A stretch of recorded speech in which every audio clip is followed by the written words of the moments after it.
on tractors, on tempo, Hyderabad का and नाटक देखिए they are celebrating. And the way they are celebrating at the moment right now, they have completely blocked the road. The roads are completely blocked, and CM convoy is stopped. Now several of the Basavaraj Bommai के दफ्तर के बाहर, घर के बाहर की तस्वीरें हैं। कांग्रेस पार्टी के कार्यकर्ता भारी तादाद में पहुंचकर नारेबाजी कर रहे हैं। सुनिए हमारे सहयोगी को।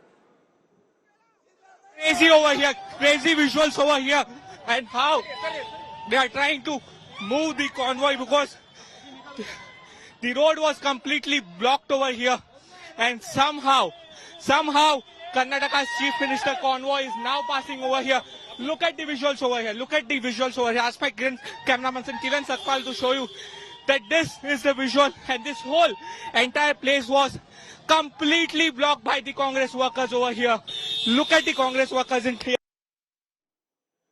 Doctors on vehicle, on bike, and CM convoy was completely stopped for several minutes. Now the police officials are over here. They have cleared the road, and this CM convoy is moving ahead. With camera person Kiran Sakpal, this is Saurabh Aktania in Haveri for India Today. तो मुख्यमंत्री के convoy को में अड़चन लाने की कोशिश। सुप्रिया जी, जीत हार अलग होती है, पर इस तरह की चीजें थोड़ा सा टेस्ट अच्छा नहीं छोड़ती हैं।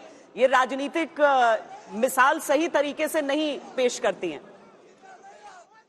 नहीं, मुझे लगता है राजनीतिक शुचिता बिल्कुल बनी रहनी चाहिए। कार्यकर्ता कभी एक्साइटेड हो जाते हैं, पर ऐसी चीजें नहीं होनी चाहिए। मुझे लगता है एक्साइटमेंट में कभी कभी हो जाता है। एक्साइटमेंट में तो यहाँ पर बैठकर क्या क्या अभी कह दिया गया वो अलग बात है। मुझे ऐसा लगता है, और मैं एक चीज का बहुत पुरजोर तरीके से बात ये रखना चाहती हूँ, कर्नाटक का चुनाव राहुल गांधी जी के डिस्क्वालिफिकेशन के बाद हुआ था। जिस तरह से डिस्क्वालिफिकेशन हुआ था, जिस तरह से षड्यंत्र रचा गया, और जिस तरह से उनको अभी तक राहत नहीं मिली, मुझे ऐसा लगता है कि कर्नाटका उठ खड़ा हुआ और कह रहा है कि तुम लड़ो और हम तुम्हारे साथ खड़े हैं।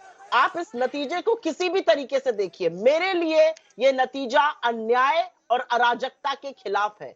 जिस तरह से तानाशाही मोदी सरकार कर रही है उसके खिलाफ है। भाजपा इस नतीजे को जितना कम पढ़े, जितना कम समझे, हमारे लिए अच्छा है, लेकिन एक बड़ा साफ संदेश है और इसमें मुझे कोई संदेह नहीं है।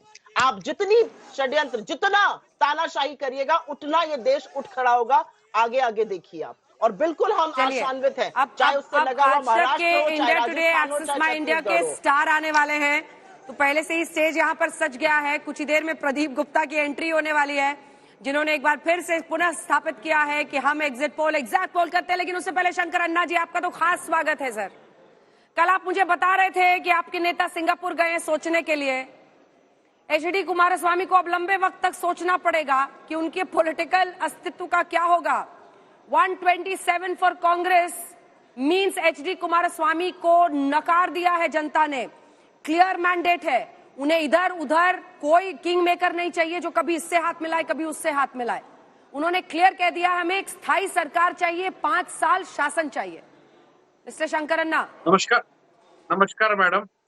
अगर यही कर्नाटक की जनता का निर्णय है तो हम इसको दिल से स्वीकारते हैं और विपक्ष में बैठेंगे और अच्छी तरीके से विपक्ष का काम करेंगे। लेकिन एक चीज बताना चाहूंगा, फिर एक बार कर्नाटक के लोगों ने अपने खुद के लिए एक रीजनल पार्टी होने का एक संभाव गवा दिया। एक बार तो कर्नाटक में रीजनल पार्टी आ जाती 5 साल तक, तो देश को देखने को मिलता कर्नाटक में कैसे आगे बढ़ती। अभी तो कर्नाटक चलेगी, दिल्ली से चलेगी। अगर रीजनल पार्टी चलती तो कर्नाटक से ही चलती। तो इसका बहुत दुख है मैडम।